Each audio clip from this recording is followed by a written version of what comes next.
आजको कक्षामा म वर्तमान कालका पक्षहरू पढाउन गइरहेकी छु।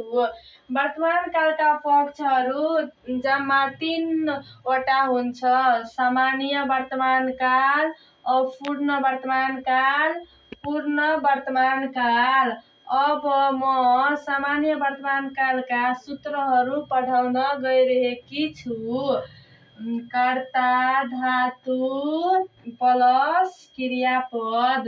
मसँग छु, हामीसँग छौ, तिमीसँग छौ, तँसँग छस्, तपाईसँग हुनुहुन्छ, उसँग छ, उनीहरूसँग छन्, रामसँग छ, सीतासँग छिन् वा छे।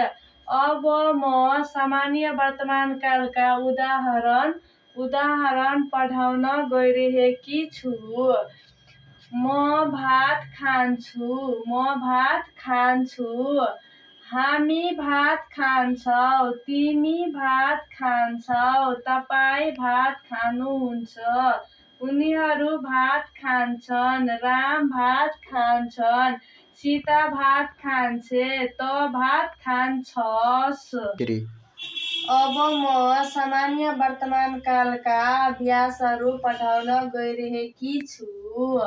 राम भात खाली ठाउँ खा धातुबाट सामान्य वर्तमान काल। राम भात खान्छ। म बजार खाली ठाउँ जा धातुबाट सामान्य वर्तमान काल। राम बजार, म बजार जान्छु। हामी लाहान खाली ठाउँ जा धातुबाट सामान्य वर्तमान काल। हामी लाहान जान्छौ। त विद्यालय खाली ठाउँ जा धातुबाट सामान्य वर्तमान काल। त लाहान जान्छस्। तिमी किताब खाली ठाउँ पढ धातुबाट सामान्य वर्तमान काल। तिमी किताब पढ्छौ। उनीहरू कलम खाली ठाउँ किन धातुबाट सामान्य वर्तमान काल। उनीहरू कलम किन्छन्। सीता कविता खाली ठाउँ लेख धातुबाट सामान्य वर्तमान काल। सीता कविता लेख्छे।